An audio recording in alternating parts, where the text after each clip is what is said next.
¡Qué alegría estar aquí con vosotros! ¡Viva la gente! Y donde quiera que vas. Es súper bonito, es súper bonito. Oye, Encantados. Nueva temporada, nuevos carismas, nuevo vestuario, seré moderno. Año nuevo, vida nueva. Además hay elecciones, chicos. Bueno, ha habido. O sea que tenemos que hacer grandes promesas. Vamos a hacer sorteos, vamos a regalar millones y millones de euros en este programa, así que estad atentos. Suscribiros para esto. Y los vídeos serán más suaves, menos nivel. Eso es, más light, como que no iremos tan a de huello como habitualmente. Eso es, eso. Sortearemos las cosas que ponemos de atrecho. Sobre todo las de Vamos Pachi, a sortear el cartel de Pachi. Bueno, que está un poquito pobrecito, sucio. yo solo quiero decir que estoy muy sorprendido de que nos hayan renovado una segunda temporada. Me parece increíble. Sí. Después de veros, pero aquí estamos en Red de Redes un año más. Eso es. Y el tema que traemos para esta nueva temporada es la Agenda 2030. ¡Anda! Un tema del que casi no oímos hablar en ningún Muy sitio. buenas a todos. A veces le bajamos porque empieza, ¿verdad? Vicario de Todos, colocarnos bien y empezamos como...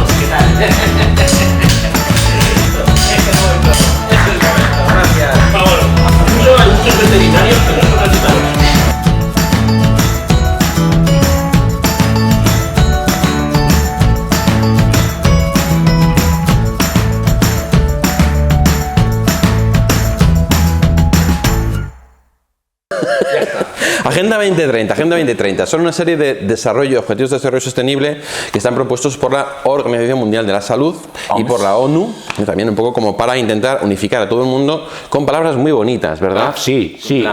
Con apariencia de bien, todos al unísono para conseguir pues unos objetivos que alguien cree que son buenos. Claro, hambre cero. ¿Quién no va a querer que haya hambre cero, por ejemplo, Es una ¿no? cosa estupenda. Pues yo hambre tengo. Cero. Fin de la pobreza, hombre, ¿quién no va a querer, no? Por supuesto. Salud y bienestar, educación de calidad, igualdad de género. Ahí ya. ¿Qué es eso? ¿Qué es ahí igualdad ya de empezamos género? ahí. Ya empiezas con las palabras raras de vuestros libros. Igualdad de género, eso es muy importante porque es uno de los puntos que puede ser un poco conflictivo y de hecho el Vaticano saca un documento matizando, como diremos, 3 puntos de la Agenda 2030 como para ver que hay cosas que nosotros no podemos asumir como católicos. Igualdad de género, dice ese documento, si hablamos de la misma dignidad y los mismos derechos de todos los hombres al margen de su sexo, ¿estamos de acuerdo? Estamos. Hombre y mujer, diferentes y complementarios, pero iguales en derechos y dignidad. Y eso Imagen está. y semejanza del Señor. Exactamente. Entonces, en eso dice el Vaticano, vale, perfecto, no hay problema. Pero si aquí metemos ya el tema de la ideología de género, es cuando empiezan los problemas, ¿no? Es decir, cuando ya decimos que cualquier estilo de vida es válido, que cualquier modelo de familia, entre comillas, es válido, que cualquier matrimonio es válido, aquí es donde la Iglesia dice que nosotros no podemos aceptar esto. O que se puede deconstruir, ¿no? También la propia sexualidad. Explícalo eso. Se puede, sí, esto es todo lo que tenemos ahora con toda la ideología de género. Al final viene a decir que el género, que tú lo tienes que escoger al margen de tu realidad biológica, ¿eh? Tu naturaleza, tu biología, tu cuerpo te dice una cosa, sin embargo, tú eso lo puedes elegir. Es una deconstrucción y es el siguiente paso pues de despersonalización que viene de la revolución sexual. Que el fundamento bíblico de esto, que a veces se da por supuesto y hay que explicarlo, es que dice el Génesis que dice así, hombre y mujer los creó. Entonces no es una distinción arbitraria o podríamos decir al azar, sino que es una distinción que tiene un fundamento natural. Y hoy día lo que pasa es que la gente está negando la existencia de la ley natural, que hay unas cosas que por naturaleza tienen que ser de una manera concreta. Y después eso se aplica también a la moral, al actuar de las personas, y hay unas cosas que están bien y otras que están mal, según la ley que Dios escribió en nuestra conciencia. Que dice San Agustín, y luego está en el Catecismo, que como no la sabíamos leer, Dios tuvo que escribirla en piedras y de ahí nacieron los mandamientos que le entregó a Moisés en el Sinaí. Totalmente. Y lo que está diciendo Antonio María, lo que ha dicho Pachi, nos hacen dar como un paso hacia atrás y mirar la Agenda 2030 desde un punto de vista de la antropología, es decir, la concepción del hombre del ser humano que hay detrás, ¿no? Es decir, el ser humano tiene una serie de realidades que le son dadas. No elegimos nuestro sexo, no elegimos nuestra raza, no elegimos dónde nacemos, no elegimos nuestra cultura. Nos viene dado, y eso los cristianos lo consideramos como un don que nos posibilita vivir. Y tenemos que aceptar lo que nos es dado por Dios, la biología, hombre y mujer, nuestro genoma, para luego poder desarrollar lo que estamos llamados a ser. Sin embargo, en la antropología o visión del hombre que subyace a la Agenda 2030, hay esta concepción de que el hombre se hace a sí mismo. Entonces, lo que decía Pachi, tenemos como que deconstruir esa antropología católica impositiva para poder elegir lo que yo quiero ser. Entonces, mi biología no me condiciona. Yo puedo elegir ser hombre, mujer, o ni hombre ni mujer, puedo elegir ser de otra raza, puedo elegir ser incluso un animal, como hay personas que dicen que son transespecie. Es decir, es el negar los dones de Dios en nuestra naturaleza. Y ahí hay un grito como el de Satanás, ¿no? El de no serviré, ¿no? O sea, no acepto la voluntad de Dios, perdón, no acepto la voluntad de Dios, sino que me rebelo contra como Dios me ha hecho. Entonces, hay por una parte como una antropología que dice que tú puedes hacer lo que te dé la gana, y luego otra parte en la cual se normalizan cosas que no son normales, es decir, que no son conforme a la norma, como decía Antonio María, no son conforme a la ley natural. Por ejemplo, lo de la gordofobia que se dice ahora, ¿no? Es decir, no, es que hay diversidad de formas físicas, hay cuestiones de salud que hay que cuidar, ¿no? O el tema de, yo qué sé, hay de todo fobia, lo que quieras llamar fobia, ¿no? Y entonces al final es como normalizar cosas que no deberían ser normales porque no van conforme a la ley natural, que como decía Antonio María es algo que nos viene dado de Dios. Entonces aquí hay un punto muy importante porque detrás de toda la Agenda 2030 existe esta antropología que no solo no es cristiana, sino que es transhumana. ¿No, Pachi? Correcto. Yo diría que hay, y así por resumir un poquito lo que ha dicho Jesús, que lo ha explicado muy bien, dos formas de entender a la persona. Como una autonomía absoluta, al margen de lo que dice la biología, al margen también de lo que dice la propia tradición que hemos recibido, la fe, pues se dice que, pues que no hay que transmitir nada, que cada uno tiene que crearse su sistema de valores, su moral, sus normas, su cuerpo. Esa sería la primera, que es esta que ha explicado Jesús, o como un ser, el hombre, la mujer, como seres que nuestra naturaleza nos viene contando una historia, nuestro cuerpo nos cuenta una historia, tenemos un Dios que nos ha hecho una revelación, ¿vale?, cuya plenitud ha sido la venida de Jesucristo. Son las dos maneras de entender, y ahí está hoy la batalla cultural. El tema de la Agenda 2030 es que dice cosas que realmente, pues ¿quién no va a querer? Dice cosas muy buenas, pero debajo de eso, ¿vale?, debajo de eso, de esa apariencia de bien, van metiendo esta antropología que explicaba ahora el Padre Jesús. La Agenda 2030 tiene 17 objetivos, que leyéndolos, pues más o menos todos estaríamos de acuerdo, quizá con esto del género, por el uso que tiene del lenguaje, no es lo que más nos rechina. Pero esos objetivos después se desarrollan en 169 metas, ¿vale? Y ahí ya, viendo la Agenda 2030 más desarrollada, pues podemos ver efectivamente ahora esto que decía Jesús. Más con lupa. La igualdad de género en realidad es la negación de una realidad antropológica básica de la que tenemos que partir, y además con una finalidad, porque detrás de la Agenda 2030 hay grupos de presión, hay lobbies de presión como la masonería, como el Club Bilderberg, como la Trilateral o como otra serie de grupos que están en la sombra y que tratan de imponer una ideología en el mundo para conseguir un poder único. Y eso es una cosa que hay que decir porque es así, y de hecho... Sí, quería decir que pasa lo mismo en otro campo con el del respeto a la ecología y a la naturaleza y el amor a los animales, que va degenerando en que hay más cuidado del lince ibérico o de los huevos del águila real que de las personas o de... o del niño no nacido. El niño no nacido, pero incluso no solo eso, sino de muchas más otras cosas. El amor a los semejantes, el ayudar al que está al lado tuyo, las obras de misericordia como tal. Entonces, hay personas que son capaces de dar su vida y su sacrificio por un animal, y hay otras que, y las mismas, no son capaces de hacerlo por su hijo o por su hermano.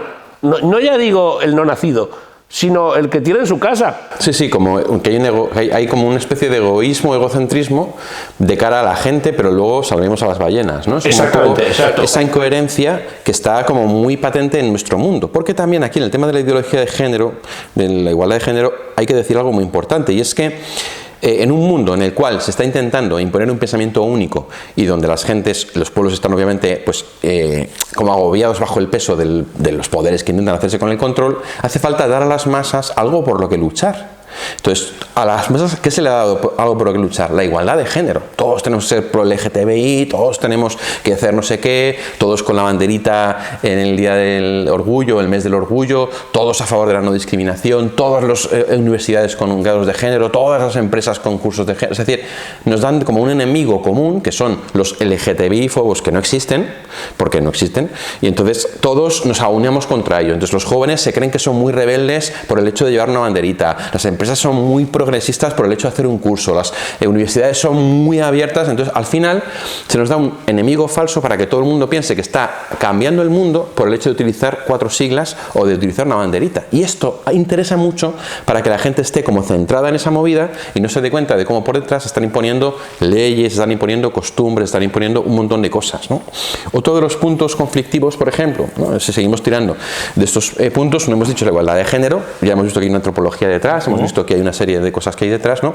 Es el tema de la reducción de la población mundial, que es una de las cosas que está presente en la agenda en varios puntos. En el tema de la pobreza cero, en el tema de hambre cero, en el tema de la salud sexual y reproductiva, en el tema del medio ambiente, esos 4 objetivos, ¿no? ¿Por qué? Porque se mete la idea constantemente de que el hombre es como un virus que le ha salido a la Tierra, es como un cáncer que le ha salido a la Tierra. Somos los malos. Somos los malos y que estamos aquí provocando pues una debacle horrorosa y que estamos matando a la Tierra, ¿no? Y de hecho las películas, las distopías, todo eso al final habla de cómo el ser humano acaba arrasando la Tierra de un modo u otro, ¿no? Entonces hay como esa concepción también negativa del ser humano como una especie de plaga o cáncer que debería como casi pedir perdón a la madre Tierra y desaparecer. De hecho hay una corriente que se llaman los extincionistas, que son los que abogan porque el ser humano se extinga. Y entonces, no tener hijos para que se extinga. No tener hijos, ¿para qué? Para no contaminar, teóricamente.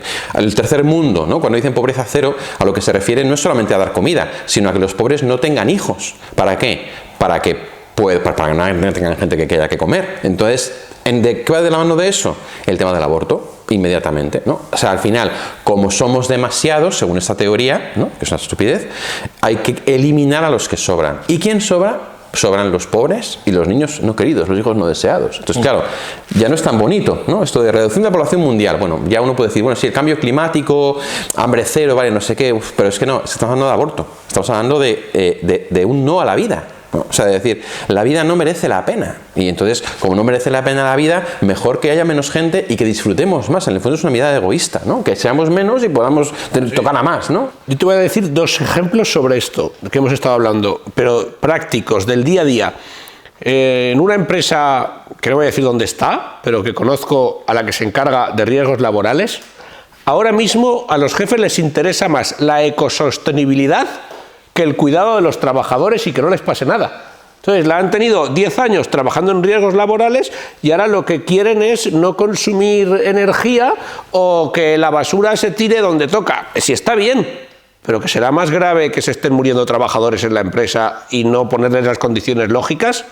Y lo segundo es que están ahora legalizando para evitar el consumo animal y que las vacas puedan vivir más tiempo, que en vez de comer entrecot podamos pedir larvas de insecto. ¿De acuerdo? Eso es, exacto. La primera larva que han legalizado a comercializar es la que crece en el estiércol. ¿Y no será que lo que quieren no es la pobreza cero, sino el distanciamiento de su clase elitista con los que nos están obligando, ¿cómo lo digo? ¿Lo tengo que filtrar o puedo decir? No, eso lo puedes decir. A comer mierda. Claro. Si es que es eso, o sea, al final vamos a comer las larvas del estiércol. Pues no, mire, yo voy a comer entrecot mientras tenga para pagarlo. Estoy pensando de este tema. Fijaros, se habla muy negativamente, ¿no?, de las colonizaciones, casi que ahora todo el mundo tiene que pedir perdón por las colonizaciones, ¿no? Y sin embargo, hoy los países occidentales a través de estas agendas, ¿no? Están llevando a cabo lo que llama el Papa Francisco las colonizaciones ideológicas, ¿no? ¿Cómo es esto? Pues imponiendo este tipo de agendas a cambio de ayudas a gobiernos de países más pobres. Esto sucede, si se aprueba esta ley del aborto vais a recibir estas ayudas, ¿no? Si se aprueba esta otra ley de no sé qué, va a haber estas otras ayudas, ¿no? Esto es tremendo, ¿no? Porque esto al final se habla muchísimo, ¿no? De la autonomía, de los gobiernos, de que cada país... Sin embargo, países más fuertes están imponiendo y pasando como rodillos por encima de legislaciones de países más pobres a cambio de dinero, de ayudas, pues para llevar a cabo estos fines. Un ejemplo claro de esto fue una cosa que pasó en Perú hace unos años, que se condicionó unas ayudas económicas de Europa a Perú a cambio de la esterilización de un número de mujeres. Entonces, lo que hicieron en Perú fue, como necesitamos el dinero, vamos a decir a las mujeres que las van a vacunar cuando realmente las estaban esterilizando. O sea, ese es un ejemplo como muy claro. ¿Por qué? Por esta obsesión por la reducción de la población mundial, que en el fondo tiene que ver con lo que dice Antonio María, de que unas élites vivan a cuerpo de rey mientras nosotros comamos insectos. Porque esto, hay que tener en cuenta que quien está detrás de la masonería, quien está detrás de toda esta gente, es Lucifer, que nosotros sabemos que es Satanás, el enemigo de la naturaleza humana. Satanás quiere ver al hombre revolcándose en el barro.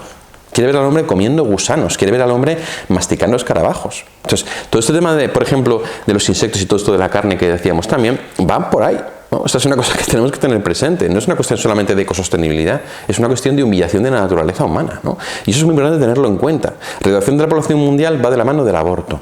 Y el aborto está presente en varios puntos de la Agenda 2030. Entre ellos, el tercer punto matizable, lo que se llama la salud sexual y reproductiva, ¿no? En salud y bienestar, que es uno de los puntos, no recuerdo ahora qué número es, salud y bienestar, bueno, no sé. Al final está también el tema de el acceso a la anticoncepción, el acceso a la eutanasia, al aborto, el acceso a todo ese tipo de cosas. Es decir, otra vez, una concepción del hombre como que la sexualidad no tiene nada que ver con el amor, no tiene nada que ver con el vínculo, no tiene nada que ver con la vida. Y entonces se desligan esos tres elementos de la sexualidad para vivirla sin tabúes, y entonces se entiende que la verdadera salud es que tú puedas tener sexo con quien te dé la gana, como te dé la gana, sin contagiarte. Cuando la verdadera salud sexual es que a ti el sexo te dé vida, te dé salud, es decir, te haga ser feliz. Y eso nosotros creemos que se realiza cuando tú en el matrimonio, la sexualidad es para ti un acto de entrega y de amor a tu esposo o a tu esposa, en un acto fecundo, abierto a la vida, y no un fin en sí mismo, sino un medio para la entrega. Entonces, claro, este modo de ver las cosas es lo contrario de lo que dice la Agenda 2030, donde se dice que el sexo es un derecho accesible incluso a los menores, un derecho, en lugar de verlo como lo que es un regalo de Dios que conlleva una responsabilidad, porque efectivamente un uso irresponsable de la sexualidad a lo que lleva es una hipersexualización, heridas emocionales, abandono, enfermedades por supuesto, abortos por descontado, pero sobre todo a la destrucción de la persona humana, a la destrucción del vínculo, ¿no? La familia es un regalo de Dios. Dios ha querido que crezcamos en familia. Eso es otra cosa que la agenda quiere destruir. ¿Por qué? Porque Satanás es enemigo de la familia. Hombre, mujer e hijo, padre, hijo, Espíritu Santo, Sagrada Familia. No le gusta. Entonces, diferentes tipos de familia, un hombre con un hombre, una mujer con una mujer, 3 hombres con 2 mujeres, hijos en fetos en vientres de alquiler, tanques para gestar fetos o úteros artificiales. O sea, por una parte, aborto para que no nazcan más niños, pero por otra parte, vientres de alquiler o incluso vientres artificiales para gestar niños de un modo artificial. Es la subversión del orden natural, ¿no? En esto yo, Jesús, veo una cosa, ¿no? Y es que cuanto más destruida está la familia, cuanto más rota está la gente, más manipulable es, ¿no? Cuando no tienes una familia, que es ese lugar donde uno va y encuentra protección, encuentra amparo, encuentra seguridad, ¿vale? Que son pues lo que necesitamos, ¿no? Para no tener carencias en nuestro afecto. ¿Qué sucede? Pues que la persona está rota, la persona está sola. ¿Y a quién va a llamar papá? ¿A quién va a llamar mamá? ¿A quién va a llamar? ¿Dónde va a buscar amparo? ¿Dónde va a buscar seguridad? En el Estado, o en la ideología de turno, o en esa banderita, que te crees, que decía muy bien Jesús, estás luchando por algo. Entonces, lo de la destrucción de la familia no es tampoco una casualidad, es, como dice Jesús, demoníaco, porque lo que está haciendo es decir a la gente que hay otro lugar en el que hay que poner la vida. Totalmente. Entonces, la Agenda 2030, por desgracia, podría haber sido una cosa preciosa de un esfuerzo mundial realmente por intentar evolucionar el mundo, pero de hecho es una agenda ideológica en manos de unas élites que buscan la imposición del pensamiento único y el control de la población. Entonces, ¿un católico puede asumir la Agenda 2030? Hombre, puede asumir las metas que no estén en contra de la fe cristiana, claro que sí. Hambre de cero, dar comida a los pobres, ir de misiones, claro que sí, si lo llevamos haciendo 2000 años, ¿no? O sea, cuidar a los enfermos, claro, pues lo llevamos haciendo, ¿no? Cuidar el ecosistema, pues sí, por supuesto, claro que sí, pues como debe ser. Ahora bien, tragarse la Agenda 2030 como un conjunto, en sí, eso no lo podemos hacer, porque sería ignorar de dónde viene y cuál es su finalidad. No sé si quieres añadir algo, Antonio María, antes de terminar. Yo estoy de acuerdo con todo lo que habéis dicho. Muy bien. Me gustaría recomendar a un santo. Haces muy bien. Lo que has dicho que estás de acuerdo me recuerda a una frase que me dijo un profesor. Me dijo, cuando dos están de acuerdo, uno de los dos no piensa. La verdad es que yo no pienso mucho en esto, porque Estoy de acuerdo contigo, ¿eh? Me dijiste esto. dentro de mi agenda esto de la 2030 ni sale. No, sí, yo desde el primer día vi que había cosas que estaban mal y con todo lo que tenemos para fomentar lo que está bien, esto directamente lo elimino. Es que todo el mundo lo quiere fomentar, todo el mundo lo aprueba, todo el mundo... Vale, pues yo no. Pero eso es porque te gusta llevar la contraria, tío. Porque Ruralia hay... No es por eso. Bueno, ¿qué santo recomiendas? A ver, no es santo todavía, pero lo que quiero decir es que dedicó su vida a luchar por un establecimiento dentro del orden natural y divino del bien común, que es el Padre Llorente, que incorporó el estado de Alaska a los Estados Unidos de América, nada más y nada menos. Se dedicó a hacer el censo de todos los esquimales que no sabían ni dónde y cuándo habían nacido, y a raíz de los desastres naturales, cuando se inundó el Yukon, entonces, sí, pues yo ya había nacido, y entonces los incorporaba antes de las inundaciones, y a los otros después de las inundaciones. Hizo sus libros de familia y llegó a ser congresista de los Estados Unidos. Quiero decir que no está reñida la evangelización y la misión con el día a día de la política y el orden social. Sí. Padre Llorente, 40 años en el Círculo Polar, su biografía. Preciosa. Ese libro lo tengo yo, pero nunca Pero lo no te lo has leído. leído, porque estás leyendo otras cosas y claro... Porque me lo regaló una persona que me dijo, toma, yo sí. Bueno. Yo quiero recomendar un libro, que no es ese, sino que es Atrapado en el cuerpo equivocado, no me acuerdo cómo se llama el autor, está disponible en Editorial Campomanes, no lo vais a encontrar en Amazon por ahí porque son temas que están prohibidos, y que habla muy bien del tema de la ideología de género y de cómo está afectando a la gente, citando libros muy interesantes como Un daño irreversible o Nadie nace en un cuerpo equivocado, ¿no? Son dos libros también muy de referencia, pero yo os recomiendo específicamente este, Atrapado en el cuerpo equivocado, muy interesante para hacer frente a la ideología de género. Qué bueno. 2 libros. Vamos a tener novedades. En vez de recomendar una peli, voy a recomendar 2 libros. De Orwell, 1984, que te muestra una sociedad donde la gente piensa que es libre, pero en realidad hay un total control de la ideología del Estado, ¿no? Que utiliza además el miedo pues para manejar a la gente como quiere. Y el segundo, Rebelión en la granja, donde... Es de dibujos, ¿no? Hay una peli de dibujos, la podemos recomendar para Antonio. Rebelión en Ruralia, no, Rebelión en la granja. Y Rebelión en la granja te cuenta esa historia a través de una granja de animalitos, de cómo el problema pues no es lo de fuera, sino el corazón del hombre, que o se convierte, o al final estos hombres que vienen de Mesías en realidad son lobos con piel de cordero. Muy bien, pues nada, muchas gracias Antonio María, muchas gracias Pachi, gracias y por venir. seguid siguiéndonos en esta segunda temporada de Redes. ¡Hemos vuelto! Y nos vamos a comer entrecot. Estoy de acuerdo. Sí, yo también, no piensas.